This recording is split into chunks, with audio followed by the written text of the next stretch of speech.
Hello, everyone. My name is Simone Simmons. I'm an upcoming junior at Walnut Hills High School, and I would like to welcome you all to our fourth session of CPS Speak Up and Speak Out. During our first session, we had our superintendent, Ms. Laura, along with other important city leaders tuned into the call. The tough conversation about racial inequality was discussed with my peers speaking about their points of views, along with asking the adults some questions that they've learned. We have also had the police chief online as well, and we are given the opportunity to ask him some questions. I'm also a part of the Executive Planning Board, where we have been having weekly meetings since our last broadcasted session. During our meetings, we have been in the process of outlining a list of demands that we plan to send to the board, which includes some execution plans, such as having police officers train with us to learn how to properly deal with our community and how to de-escalate situations, promoting more of our older students in CPS to register to vote, and even creating a peer group for students who are really interested in what we're trying to do here. Our goal is to begin a cycle of change with the way us students are taught history, the way our people are treated by the police, and by individuals who don't look like us. We want to start a movement and be the change that we want to see happen in this world. I would now like to welcome Ms. Nia to unmute her mic. Thank you, Simone, and we'll go ahead and have all the students unmute their cameras and come online. Hello, everyone. My name is Nia Bauke. I am from Cohere. We're a community engagement organization here in Cincinnati, and as always, I'm excited to facilitate this conversation with this amazing group of students. As Simone mentioned, this group has been meeting outside of these live sessions to have conversations about how to drive the topics and ideas that they have forward, and they are making real progress and real change. I think it's always important to note that this is just 1 hour time slot, and the topics that we cover are incredibly nuanced and complicated. So just know that there are conversations happening behind the scenes to make improvements. With that being said, I'm going to have the students introduce themselves, and I will call on you. Just want to share your name, where you attend school, what year you are, and what you're looking forward to as we move into the fall. So we'll start with Simone. Hi, my name is Simone Simmons. I am an upcoming junior at Walnut Hills High School. And what I'm looking forward to in the fall is we're supposed to be starting school. So I kind of miss school. So I'm looking forward to starting school. Thanks, Simone. You never think you're going to hear someone say that they kind of miss school. Chris? Hello, everybody. I'm Chris Scott. I'm a rising senior at Western Hills High School. This fall, I'm looking forward to actually having a full season of football. Nice. So full season football. Thanks, Chris. Rachel? Hi, my name is Rachel Scales. I attend Riverview East Academy. I'm an upcoming senior. And in the fall, I'm looking forward to actually seeing my teachers and my volleyball season. Nice. Thanks, Rachel. Kishan? Good morning, everyone. My name is Keyshawn Townsend. I am the class of 2021, and something that I'm looking forward to is how CPS will deal with a school that is project-based, with also social distancing. Thanks, Keyshawn. Always have thoughtful questions ready to go. Jaden? Hello, everyone. My name is Jaden Harris. I go to Houston High School. I graduated in class of 2023. And what I'm looking forward to in the fall is having a full season. Awesome. Thanks, Jaden. And I saw Patience pop on here. Patience, are you on?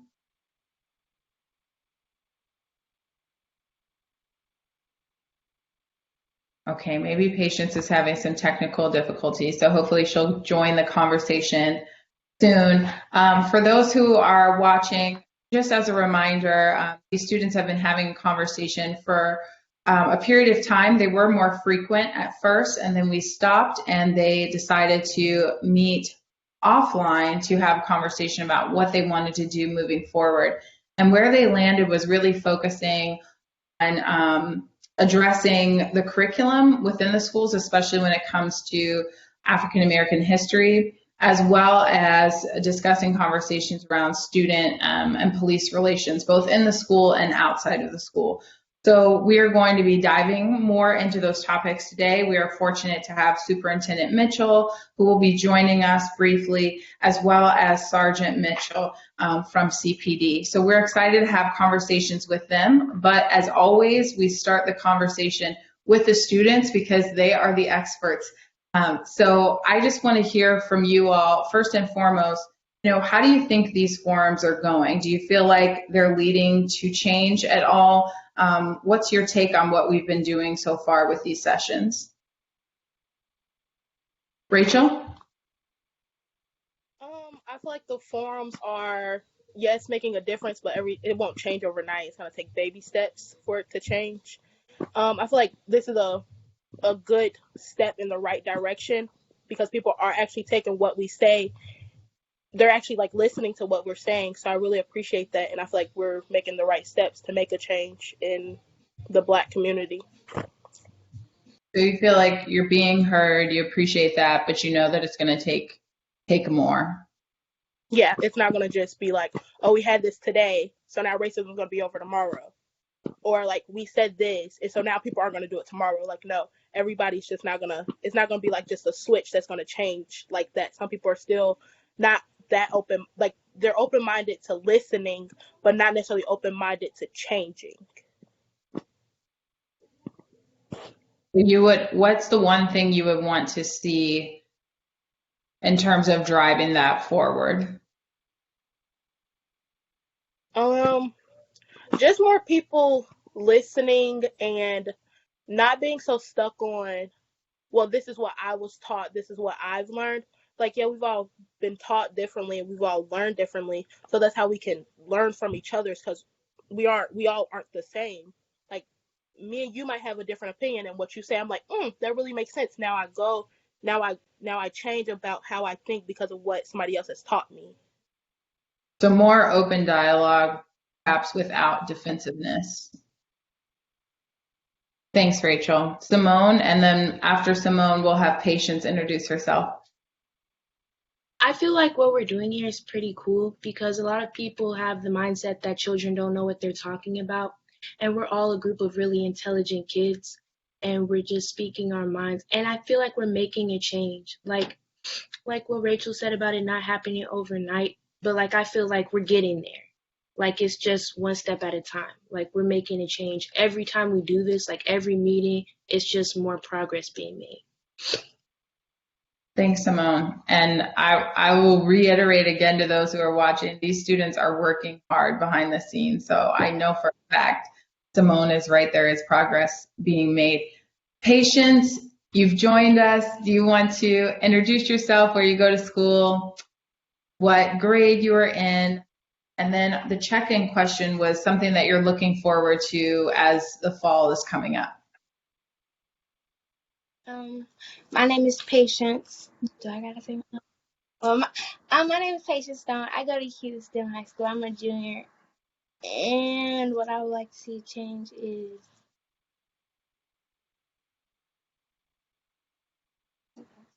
us. I don't know, like our peers around us get into it, or like find it, like not like a trend, but find something like they should be involved in, because a lot of my peers, they like ignore what's going on, or just like go live life again and just feel like, oh, this is something like voting, oh, only adults need to listen to it. Like I want everyone to know like this is life, and this including your life now. So I just want everybody to stay awoke about the situations that's going on. That's it. So continuing, for you, the change looks like continuing to stay informed, especially with your peers, staying on top of what's going on and having conversations. Like how like we're like the form of speak up and speak out, but like I want to see like if like a dance team, other people gonna want to get into it. I want people to like, how do I get in that, or like actually like want to do something about it, or want to be like how we a part of this. They want to see how to get into this and stuff like that. See them actually caring about something like that. Mm-hmm. Yeah, that makes complete sense. So wanting to see your peers continue to stay involved and be informed beyond this time period. Anyone else have initial thoughts on how they think the forum is going? What their thoughts are in terms of feeling like, are we moving to change? What are some of the things you want to see immediately changed?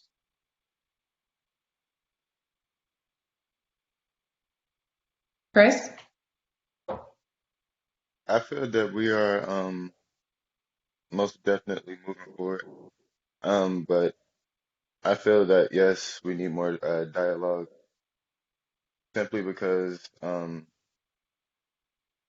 people simply just need to get to know one another and not even just knowing us for who we are, but knowing basically our culture, our different culture, because people fear what they don't know.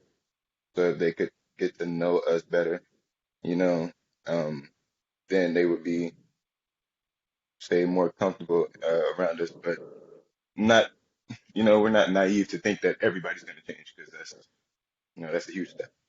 But those who are willing to change, you know what I'm saying, and really see the different culture and be because some people really they've been taught to see things from one perception of their life. So we can just have that dialogue and get another perception at even how we see them, and in their daily lives and stuff like that. It we just have to be able to listen, be willing to learn. I'm hearing a lot of you guys saying that dialogue is really important, especially amongst your peers. So having conversations, healthy dialogue with your peers about what's going on is something that's really valuable to you guys. I think it might be helpful for the viewers or folks who may watch this later to hear some of the ideas that you had. I know you guys have been working to pull together some requests for the district. So would any of you guys be willing to share some of the ideas that you all have come up with through these sessions?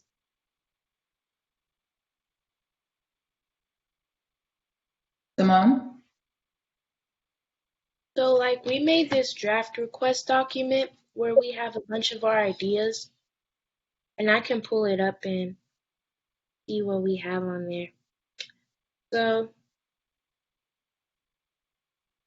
some of our ideas include patients came up with the idea of having a peer group where we can have like students who are interested in the cause come together as one and like discuss these things, like what's going on in their schools. We have also discussed planning like a rally downtown, like a campaign, and we've also discussed training with police officers like one-on-one so they can learn how to deal with our community, like people in our community, and how to de-escalate situations. And trying to get more of the older people in CPS, like the older students, to register to vote, like promoting that more. Those are some of the stuff we've discussed. Thanks, Simone. That's helpful. When you guys hear some of the ideas, and I mean, obviously you have many more ideas, but when you hear some of those, is there one particular idea that you want to see implemented at the beginning of the school year? Or is there one idea that you're specifically excited about for the upcoming school year? The school Rachel? year. I would love to see the rally. I would love to see the peer group and the police training happen. I would like to see the peer group first because I would like for all of us teens and older teens to come together and like learn from each other and see learn from each other's experiences. And I would like to see the cop training, I guess you'll call it, happen because a lot of our kids are, I don't want to say afraid of cops, but they aren't really, like when they see a cop, they get nervous or they start to get really defensive, and that doesn't always end in the best way when a kid just becomes super defensive when they see a cop. Because sometimes the cops aren't even out to get them or out to be bad. Sometimes they are just genuinely there to help, and some kids just don't mesh with that. Some kids just take it defensively, and that could turn into a worse thing than what it should have been. So for you, it's the peer groups is really important, but a major emphasis on the conversations with police officers is something that you'd like to see happen soon. Yes. Thank you, Rachel. Patience, you have your hand raised. When she said about the peer group, I was thinking like an icebreaker because I was been happy with the racial stuff happened in like the summer when like so we haven't even had a chance to be around peers or the teachers to see how we all felt about it.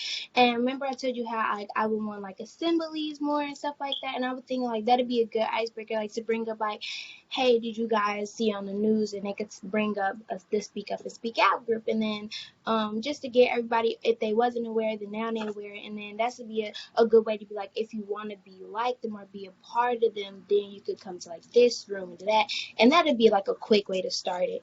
I just feel like that'd be like an easy get go to start it, but that's it.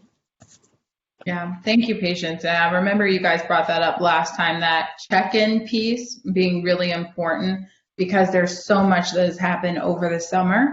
It's important to kind of check in and see where everyone's at because you haven't had the time to see each other face to face.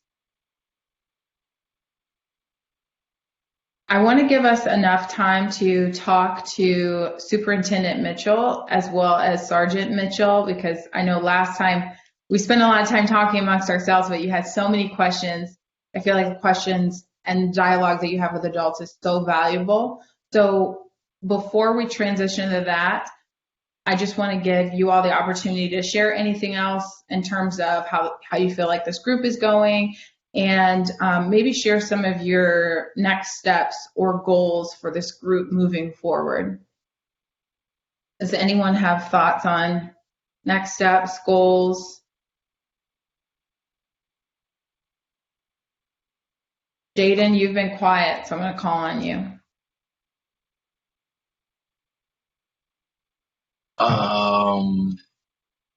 I really don't have any thoughts. This is my first time meeting this, so I can tell it's going along really well. I like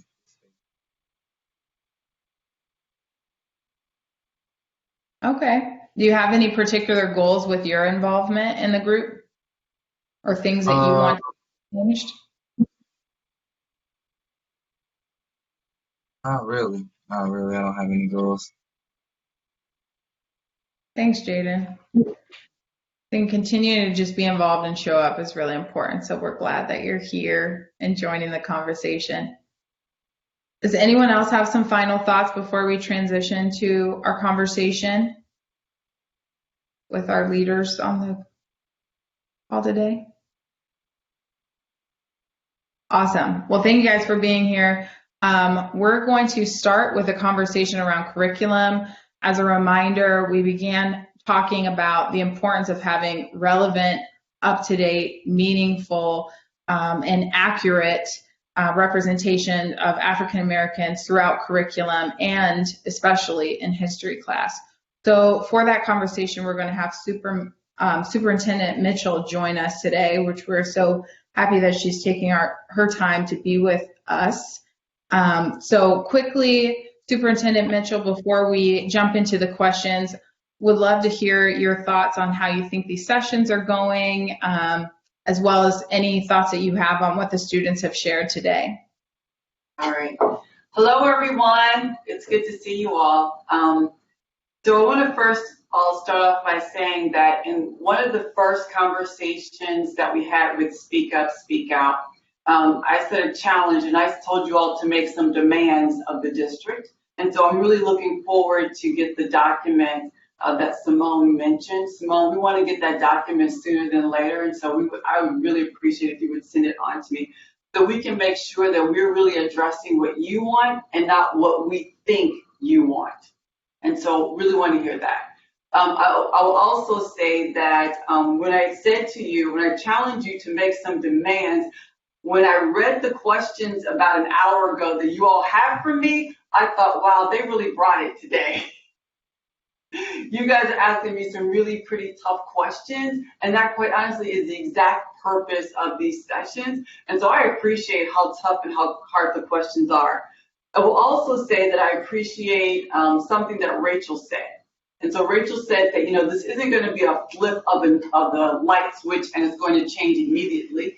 But at the same time, we as the adults need to have a sense of urgency about what you want to see in your schools. And so again, I say, Simone, please get that document to me because I want to be able to see those things.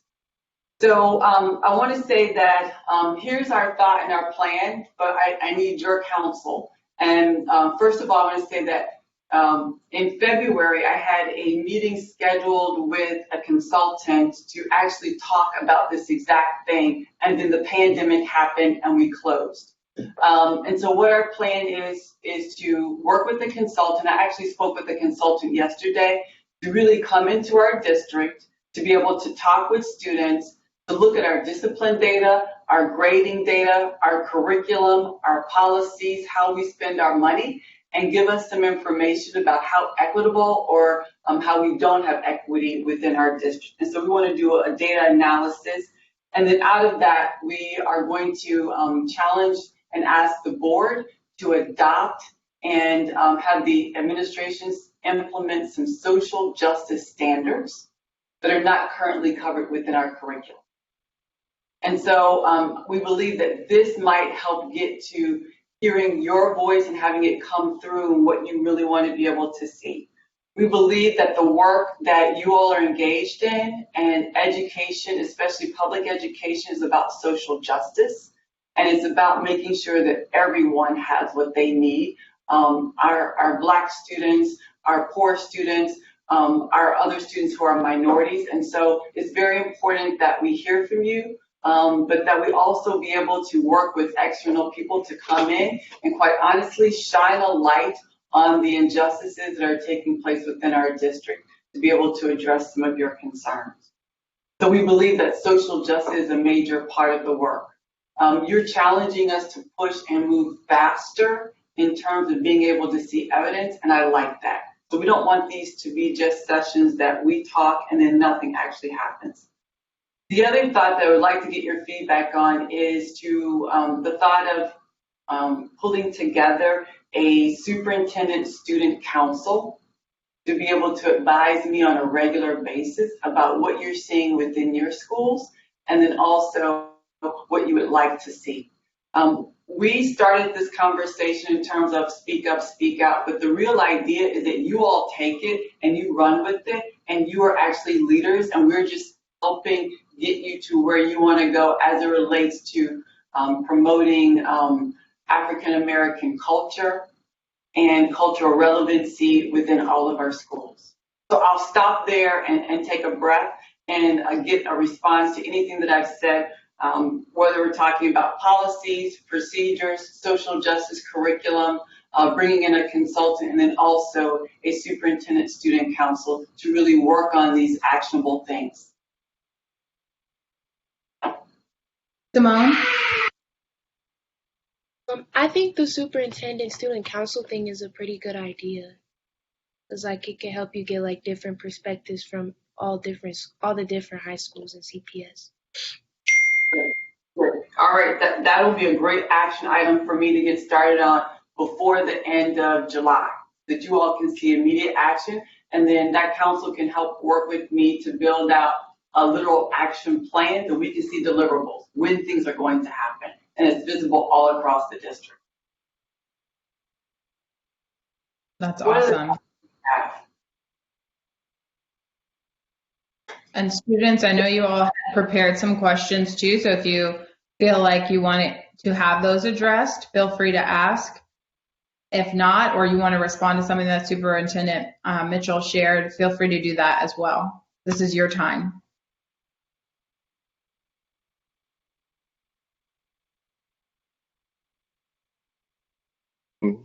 So, just starting off with this question is, when will CPS stop failing their students by not preparing them for life?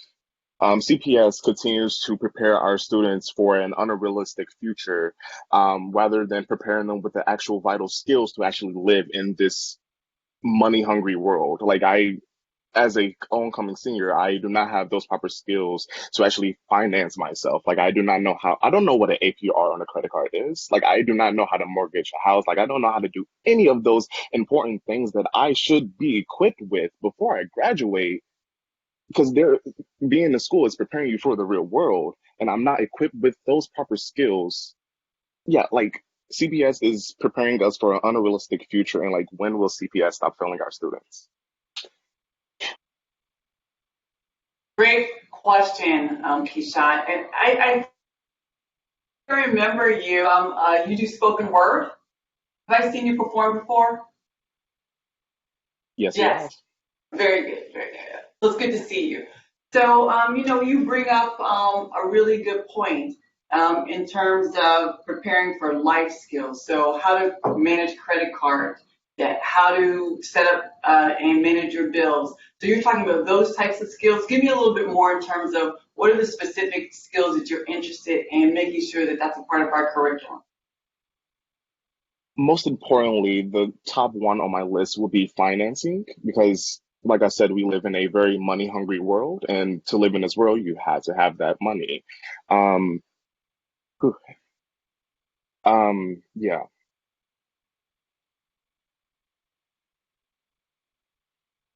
Okay. No, that's good.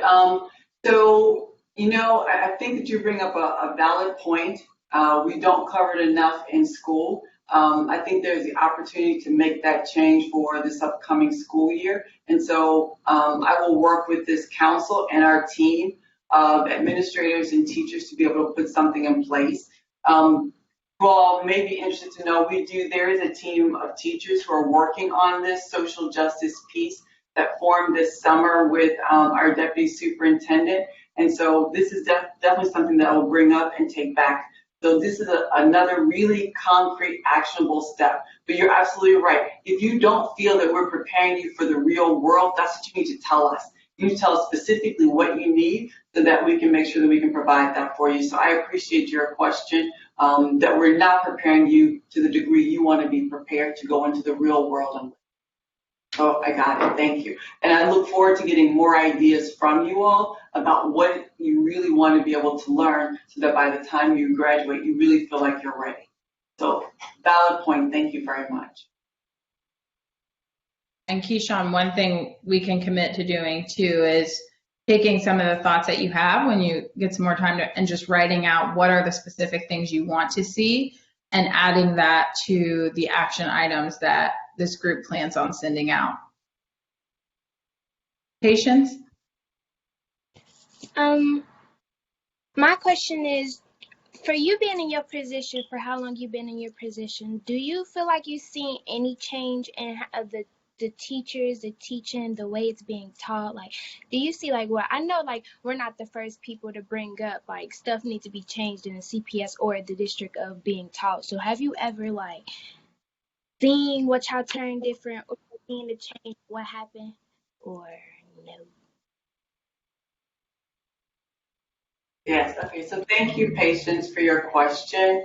I've seen some changes, but probably not to the degree that they should happen, and maybe not to the degree of your expectations. So this is, I just completed my third year as superintendent, but I've been in the district for a while in other roles. And I know that about 5 or 6 years ago, for example, we noticed that there were some schools in our district that didn't have any advanced placement courses at all. And we did not think that that was right, and it wasn't fair to our young people, especially because colleges and universities look at how comprehensive your course offerings are that you took in high school. And so we started adding a lot more advanced placement courses for students all across our high school, so all kids have access to advanced placement curriculum. And then we also added additional advanced placement teachers go from school to school to provide that curriculum. But again, patience. I am not going to sit up here and tell you where we are where we need to be. We've made some progress, but we need to do better. Another thing that we noticed was that many kids in the suburban and the private schools had access to technology, and all the kids in CPS didn't. And so that's when we started an initiative for technology to equip our kids with technology in schools. And then we have take-home programs for young people as well. But again, we're not where we need to be. And so I appreciate hearing your thoughts and your ideas of what you want to see more of, that we can act on very quickly so that the change doesn't take a long period of time. So I hear you. I just want to know more of what you want. Thank you for the question. Simone and then Rachel.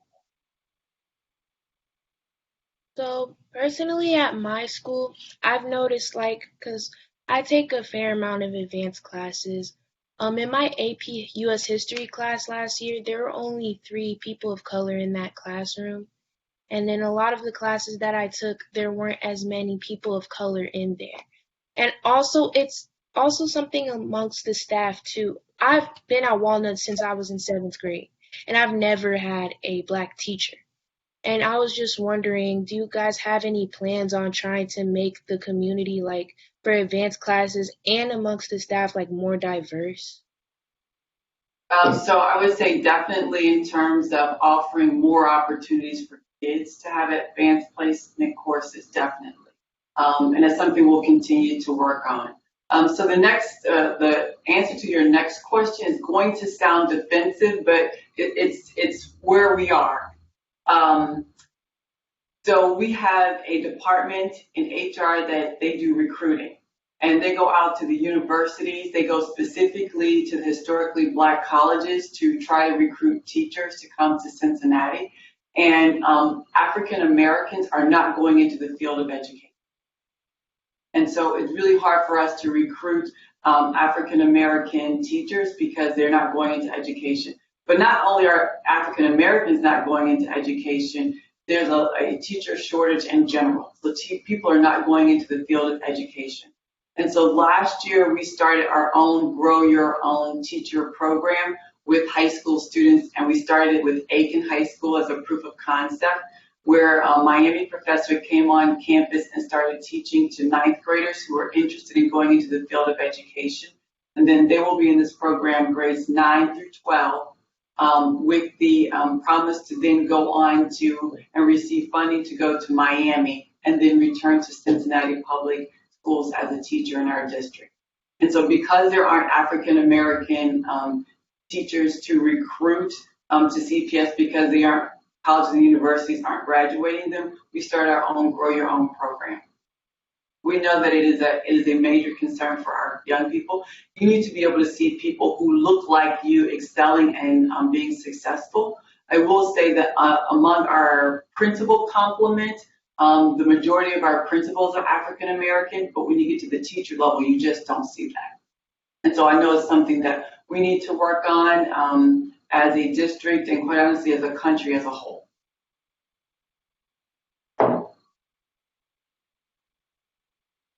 Thanks for that question, Simone.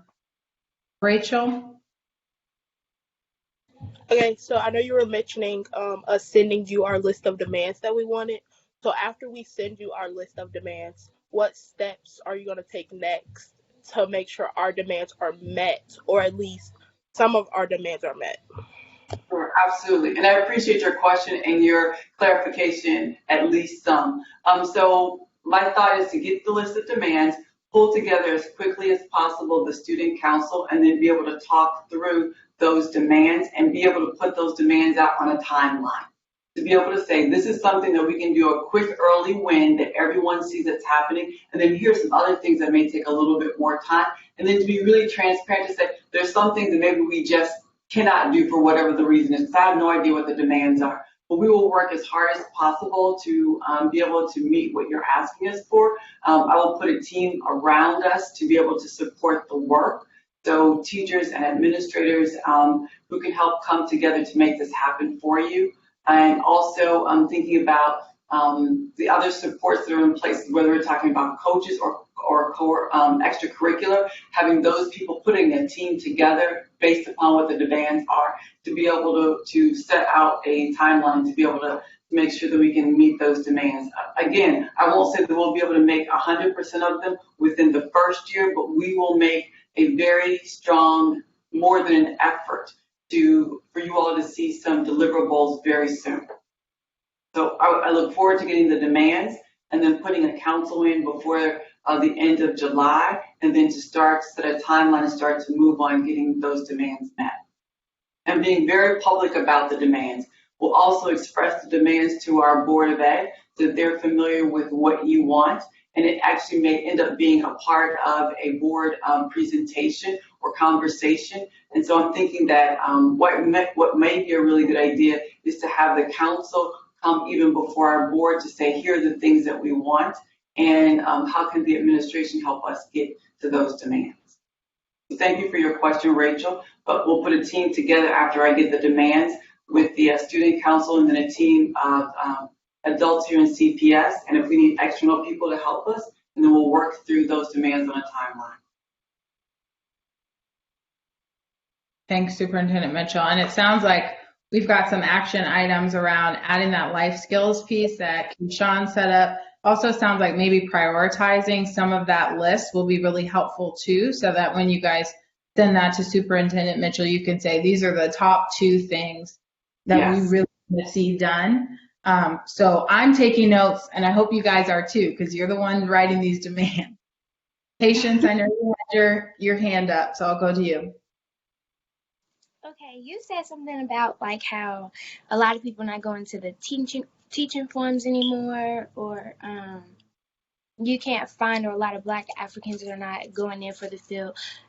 Why do you think that is? Like, do you feel like they don't want to do it publicly, like in a like type of schools that we are in? Like, because I feel like they be jumping to go to a private school. Like, do you feel like it's just our schools, or it's just in general no one wants to teach it?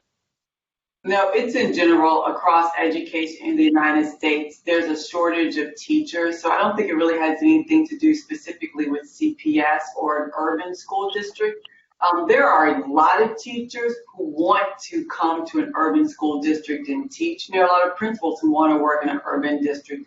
So I don't think it has anything to do with that people just want to go to a private school. It is that there's a shortage of teachers because people are going into other fields. We see a huge explosion of entrepreneurs. Everybody wants to be an entrepreneur right now. And so you see a lot of people going into business and entrepreneurship. We see a lot of people going into the field of technology, but you just don't see a lot of people going into the field of education. And then even if you think about specific content areas within the field of education, then the pool gets even smaller. So if you look at math teachers, the number of math teachers who are graduating each year is a very small number, even from the University of Cincinnati. If you look at special education teachers, that's also a very small number. So young people are just picking different options than going into education. And I think that it's important for us to recognize that you all do have options. So I think long gone are the days where you graduate from high school, you go to college, you go to a job, and then you stay in that job for 30 years. Young people just do not think like that. You all are interested in experiencing a lot of different things, and so I think that people are taking opportunities to explore a lot of options other than going into the field of education. Thanks for that question, Patience, and thank you for the clarification, Superintendent Mitchell. I want to be able to have enough time to talk to Sergeant Mitchell as well, but I want to make sure that you all have your questions answered as well as have your clear action items in terms of next steps. So are there any other questions or clarifying thoughts that you have, Simone? And then Chris? So I have a question about it's just about how our history is taught in general. So in history class, it's 2 different kinds of history. There's Black history, and then it's just history. But isn't it all one and the same? Black history is history, and I feel like it shouldn't be taught separately from it. It should be included and talked about more. And one thing I've experienced is that Black history is only really talked about and focused on. It becomes the main focus in the month of February, and then it's just forgotten about, and then we just go back to the normal curriculum. Do you guys have any plans on changing the way that history is taught to us students? So not only history, but the integration of instructional materials that include more representation of African Americans in general is part of the plan. So the group that I mentioned that came together this summer of teachers and administrators are working on how do we integrate African American history throughout all the curriculum, not just history, but language arts and science and social studies and mathematics. I remember as a teacher teaching my little first graders about all the inventions that actually were developed by Africans and or African Americans, but that isn't something that's always taught across the curriculum. And so this group is working on spreading the diversity across the curriculum, not just in history. Some schools did elect to have a specific African American or Black history course to make it very explicit and call it out. So it wasn't done intentionally. It wasn't done with the intention of setting it aside from history, but it was to make an explicit focus on history as it relates to African Americans. But that also brings me to the point that, many times people say there's a difference between history, which is his story, and the past. And so what you're talking about is a fair representation of the past related to African Americans, not told by one person, which is history, if that makes sense. So the idea is to be able to spread it throughout all of our curriculum and have our young people able to see the influence and the accomplishments of African Americans in this country. That is a part of the work. Thank you for the question. Yeah, thanks, Simone. And I know you guys are working on adding that to the list of demands as well. Chris, we're going to end the questions with you so we can get to our conversation with Sergeant Mitchell. All right, so my question is, after the class of 2021 is gone and even class 22 is gone, how much of a priority are you going to make it to hear the current classes that are after us? Yes.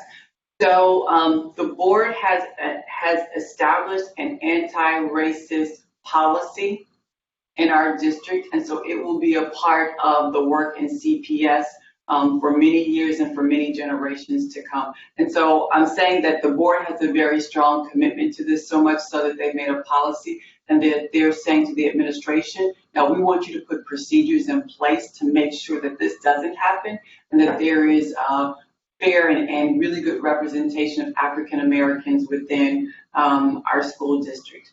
Looking at funding, how we spend our money. I know that you all had a question about contracts, the curriculum that's being taught, and so it will be a part of our work moving forward, and it'll also be a part of our social justice work and social justice standards. So you all are really pioneers in setting the pace in terms of the work, but know that it will continue. I will say this though, part of the way that it will continue is if the students also continue to have this full court press to say these are our demands, and this isn't for a moment, this isn't for a year, but we want this to be forever, and we want it to be a legacy for all of the young people who come behind us. And so it's our responsibility, but I will also challenge you to talk to your classmates and people who are younger than you to say, keep the press on us for generations to come. It's a very good question. Thank you. And thank you, Superintendent Mitchell. I think that's a perfect way to end the conversation. It's a challenge to the students to continue to step up and speak out. So you've already heard the plans about the work that they'll be doing moving forward and the list of demands that you'll be receiving. So we thank you so much for your time, and we're looking forward to continuing these conversations.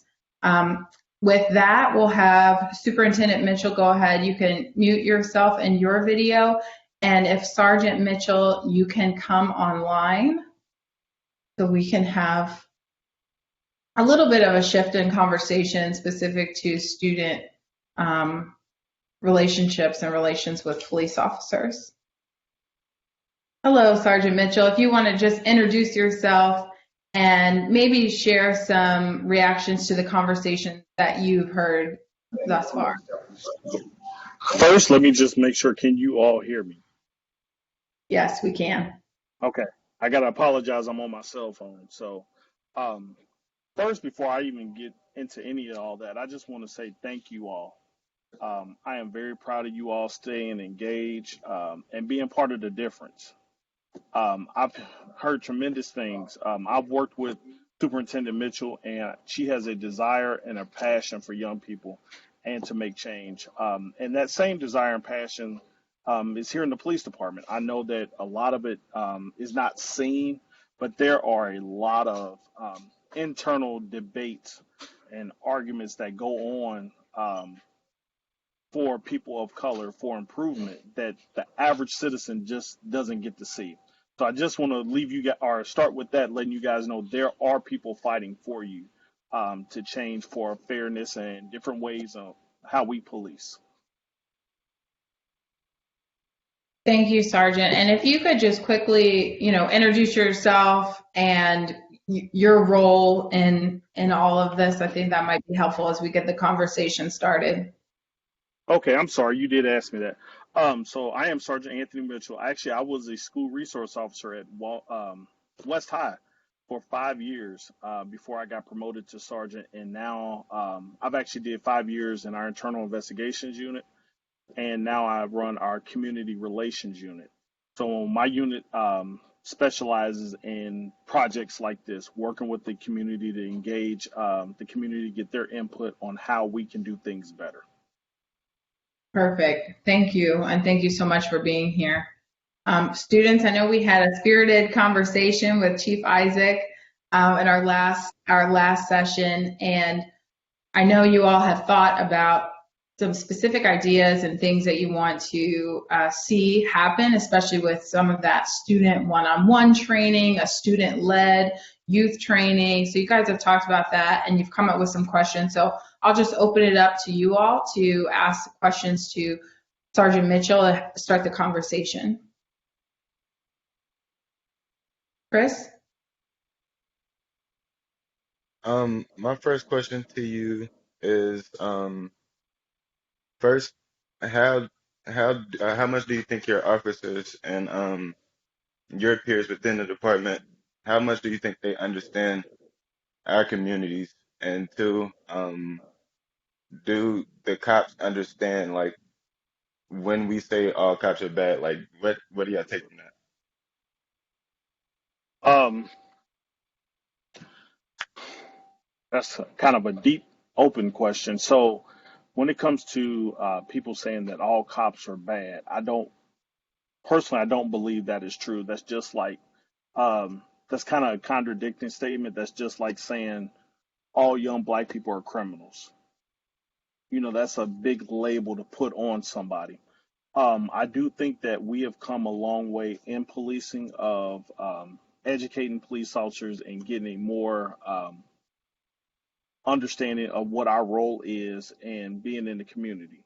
Um, Policing is just it's evolving. It's one of those things that just it has to constantly be looked at because generations change. As generations change, people change, and those have to match up with our policies and procedures. So I would say that I wouldn't put a label on it that all cops are bad. I do think that we have more cops that are open-minded because yes, if you're not born and raised in an urban community, you don't have the understanding that someone that was born and raised in an urban community would have. I grew up in Madisonville my whole life. I went to Withrow, so I understand the culture. I'll put it that way. Thank you. And I know, Chris, you had kind of a first part of that question just around, what is it that CPD is currently doing when it comes to educating police officers with how to work with the community, especially with, young people, young adults and teenagers? So we have that is actually part of our in-service training that we go through every year. Every officer has to go through what is called an 8-hour in-service training, or 10 hours based on your schedule. And those different type of things are components into your recertification training. Some of the things that the chief has put into place was our cultural diversity training. Um, there's been numerous trainings of, I know I taught one of the teen mind and how young people's brains have just not developed completely. When you're young, it develops as you grow older, and you have to take that into consideration as you're policing. So it's policing the young mind. So those are just different trainings that we have in place. I know that he's re-looking at some of those to implement some more here in the future, but there are some that we already have in place. Thank you. Rachel? Yeah, my question is, as a police officer, well, as a chief, as a sergeant, and as a black male, what do you tell your kids? Do you tell your kids the bare minimum of having to deal with the police just so they won't get hurt, or do you tell them to go over and beyond what they should be doing when encountering a problem with a police officer? I think the conversation develops with age. I would not have the same conversation with an elementary student or elementary kid that I would have with someone in high school. However, I believe in having a serious conversation. So as you ask questions, I believe in telling the truth. Um, the number one thing I always say is when it comes to dealing with the police is it's not holding court. If you come into interactions with the police officer and we know how some of our, well, not my peers anymore, but some of younger people would like to argue their point right then, right then, right then. And that's just not how things are handled. There are a lot of things in place that we call checks and balances for police officers to make sure that we're doing things right and that we're treating people right, that a lot of young people just don't know. So my number one thing is don't get into an argument. If they ask you to move, like if you get, I know you guys have attended basketball games and football games, and they've asked you, hey, you guys got to go to the stands, you got to sit down, hey, you can't be here, you can't be that. A lot of times it has something to do with something you don't know just then. There might be other things going on, or that just might be a rule that's in place. But we know that we like to argue. Well, why? That we're in the generation of the why. Why I got to sit down? I ain't doing nothing. So those are the things that I just say don't hold court then.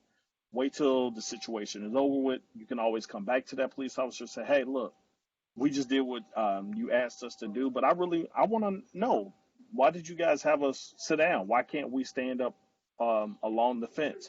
And I'm pretty sure a lot of the cops that work these CPS details and that are in your schools have no problem explaining why they made that decision or why they asked you to do something. And one thing I also want to add to that is, if you are, say, in a situation with the officer and it is escalating, also, like you said, don't argue point then. If something is being wrong or if something is not going the right way, take it up in court in front of a judge. You don't have to fight that officer right then and there. Everything they do is recorded, and all your actions are recorded as well. So just be smart about the situation. Absolutely. And one thing that our chief is real big on is transparency. That's why we went to these body cams. Anytime we're interacting with anyone from the citizen, from the community, it's recorded. Um, it's public record. You can always ask for a request of it and get a copy of it. It's there. Um, so that's something else. But the Patience, biggest thing is, please don't. I'm sorry. Go ahead, Nia.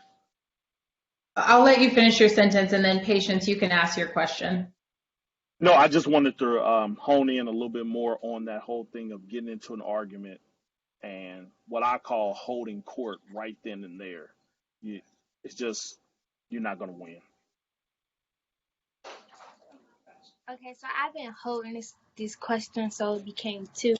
But y'all said something about when people say all police officers is bad. I want to tell you, like, when the question was, do you understand why? Like, basically, everyone's saying there's still good cops out there, but the good cops stay silent. So we're gonna forever say that you're with them, and then y'all don't speak up until an opportunity like this, or you are asked or put in the position to. So that's why you understand when we say all cops are bad, because we have to force y'all to open your mouth like it's closed shut. That's why. Like, do you understand? Like, now. Absolutely, I do. But that kind of goes into what I said before. So if I see another police officer doing something wrong, I can't argue or get into a battle with that police officer right then and there. Now, when we get back to the station, I need to address it.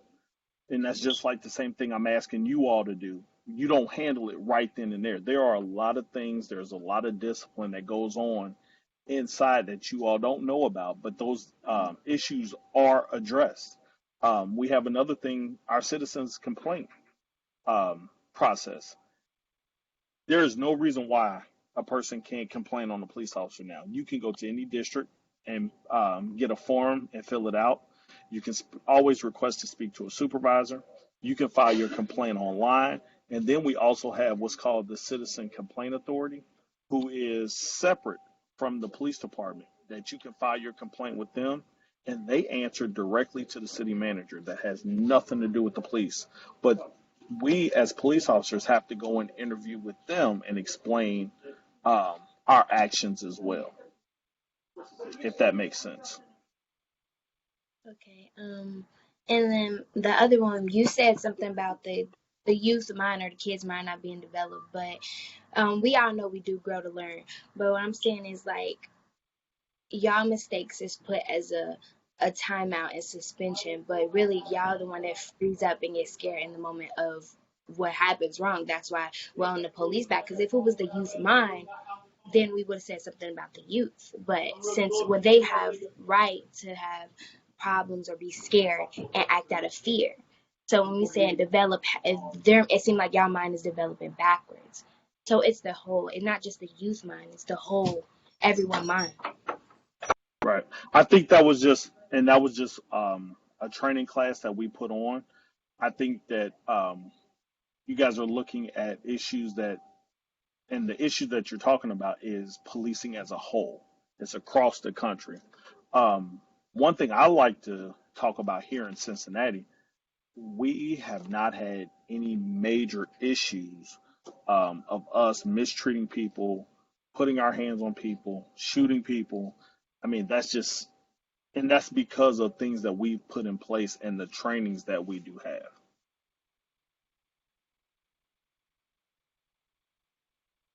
Thanks for those questions, Patience. And I think if I'm hearing you correctly, too, Sergeant Mitchell, the class that you were taking was specific to understanding young people, and it sounds like this group really wants to be in control of that narrative. And so I would invite this group as well as you to be thinking about how do you invite young people to come to the table and talk about it themselves. So I am pro the idea of students leading that a youth training with police officers. I think it would be a great step in the right direction. Simone, I see your hand. Rachel, I see your hand. Jaden, I want to make sure we may run over by a few minutes. Is that okay with you, Sergeant Mitchell? Do you have a few extra minutes to answer questions? Yeah, I got about 5 minutes, but yeah, I'll make Okay. it. But I got one more meeting. Okay, perfect. So Simone will go, and then Rachel and Jaden, and we'll wrap up from there. So I know you said that you guys didn't have any like specific issues with putting hands on individuals and shooting citizens, but like what about the Ray Tenzin case? Like that So, happened. And then with that being said, like for me, I don't know about anybody else, but for me, like whenever I see a police officer, I get scared because like if you think about it, Samuel DuBose could have been anybody. Like it could have been our father, one of our uncles, anybody. And like it's not like the police brutality is something that's just happening everywhere else, but here it has happened here too. And like, is there Like, I feel like the police officers should be doing more to, like, secure that their citizens feel safe around them, because that is an issue where we don't feel as safe around you guys. So I want to answer both. I think you pretty much got two questions in there. So one thing about being scared of the police, I think that changes with us just having a dialogue. So I don't know if you all know the coffee shop over at Black Coffee downtown. I was standing outside in line, and there was three young ladies just standing over off to the side, and just something said, "Go talk to them." They literally, and I know exactly what you're talking about. They thought I was coming over there to tell them to move or give them some type of directive. I said, no, I just came to speak to you all. So I think we just got to find ways to break those barriers down. We got to get out of our comfort zone and be willing to have those type of conversations. So I think um, as we, the police, look at ourselves a little bit more, we as the community got to do the same thing because I'm on both sides. I'm a part of the community just as much as I am a police officer. We just got to break those barriers down to where we can trust each other again. Secondly, you were talking about Ray Tenzing. Ray Tenzing worked for the University of Cincinnati. Um, I am not condoning his actions at all. Um, the only thing I can say is when we have actions like that, he didn't work for our department, so I can't speak on our department and how he was trained. He was not trained with us, with this agency. However, that just hones on a little bit more of getting involved, what you guys are doing right now. So when it comes to having a say so over your police department, just look at the city of Cincinnati. The community votes the mayor. The mayor is the person who hires your city manager. Your city manager is who hires your police chief. Your police chief is the person that puts your policies and procedures in place. So you all have to make sure you stay engaged and you hold your politicians to the fire of what the demands are of the community. This is what we expect of our police department. This is what we want our police department to look like and act like. And that's Thanks for that across the question. board. Thanks for that question, Simone. Thank you, Sergeant Mitchell. Rachel, I'm going to have you write down your question and we'll submit it because we don't have enough time. I want to make sure that we honor the time. And since Jaden hasn't asked a question yet, I'm going to give him the last question for today. And but please do write down that question, Rachel, and we'll make sure that we get it to Sergeant Mitchell. So Jaden Hey, will hey, wrap up with hey, you. Nia, real Yes, quick. I'm just going to be late for that next meeting. I don't want to leave her hanging. So if it's okay with you, I'll answer her question as well. absolutely, absolutely. Okay, so Rachel, do you want to ask your question? Yeah, my question was, why does it always take a bad cop to do something like super drastic, as in killing someone, for all of a sudden for all these good cops to just magically appear that are like going into neighborhoods and helping children, or going to schools helping kids, or doing over and beyond things that we should have not necessarily should have known about, but that we should know about. That's where when the bad cops come out, that's where when we say all cops are bad, that's where cops don't get defensive and it's like, no, all cops aren't bad. There are good cops. Why don't we ever hear about what the good cops are doing? We always hear about the bad cops, and then when the bad cops come out, now all of a sudden all these good cops just poof come out of nowhere. Thank you. You actually just proved my point that I had actually got into a debate with the police chief just a few weeks ago because one thing my argument has been is we don't promote ourselves enough. We don't show the good things that we're doing until something like this happens. And then it's like, oh, look at all the stuff that we're doing. I said, you know what? And excuse me, but we got caught with our pants down. We got comfortable and we were not showing what it is that we do. So now we're behind the wheel. Now we're trying to show all the stuff that we're doing when we should have continued that. We do not do a good job of promoting ourselves and showing what it is that we do positive. And that is something that I'm personally trying to work on for our department is making sure that you see on a constant basis the things that we have in place and that we're doing. Thank you, Rachel. I'm glad I waited for your question. I'm gonna make sure I take that back. Thanks, Rachel. A very good question, and thank you, Sergeant Mitchell. Jaden? This is a question for you, Sergeant Mitchell. Do you feel that the blue wall has played a role in good cops not speaking against bad cops? Say that one more time. Do you feel that the blue wall has played a role in good cops not speaking against bad cops? No. There are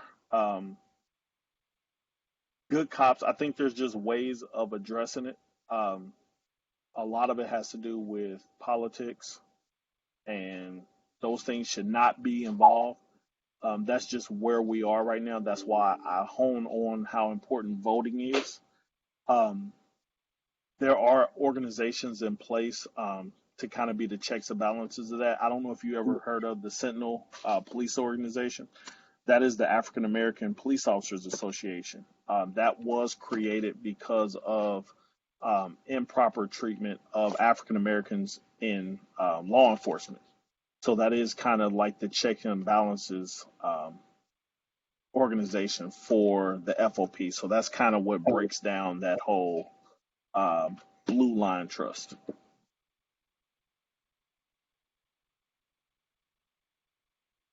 Thank you guys But trust for. me, and real quick, just in closing, a lot of these conversations are being had internally. Trust me. I have gotten into plenty of arguments about, you know, um, race relations and how people think and decisions that are made. They're just not made publicly.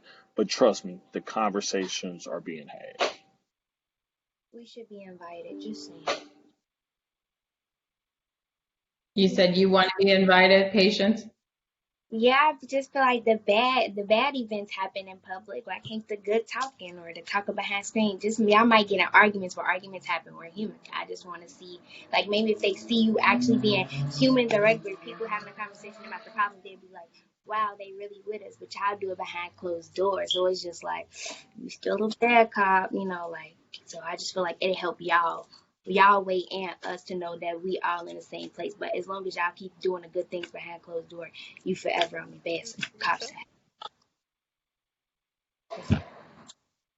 I think there's pros and cons to that. I think we would, because it's almost like a family, and you don't want family out arguing with each other, if that makes sense. But I do see what you're saying as far as you guys getting to see that, we're not alone in this, that there are people that wear the uniform and the badge that see it from our point of view as well. So I do agree with you on some of it. I think there's pros and cons to it. Yeah, I got every talk, but just trying to help you understand. Yes, ma'am. Thanks, Patience. Thanks for jumping in, and thank all of you guys for being here. I would say the two takeaways. So we got our action items from Superintendent Mitchell, and it sounds like we've got some action items and things we need to go back and think about now from Sergeant Mitchell. So let's make sure that the list of demands that you guys are writing also includes what you want to see from your school resource officers, as well as the things that you want to see in terms of relevant training and what you want to see from those good police officers. What do you want to see them talking about and displaying in the community? It sounds like transparency was a key theme in the questions that you asked Sergeant Mitchell. So Sergeant Mitchell, thank you for being here. Simone, Jaden, No Rachel, Keisha, problem. Chris, Patience, and our wonderful translators. Thank you all so much for taking part. I'm just going to ask everyone to mute their video and their mic, and Chris will close us out today. Hello, everyone. I just want to say thank you again to Sergeant Mitchell, Superintendent Mitchell, and also our translators for your work today. Also, thank you for hearing us and everybody who's viewing us. Thank you for watching. I'd ask that you just keep up to date with everything that's going on and stay informed, and also be on here with us next time we come live. Thank you.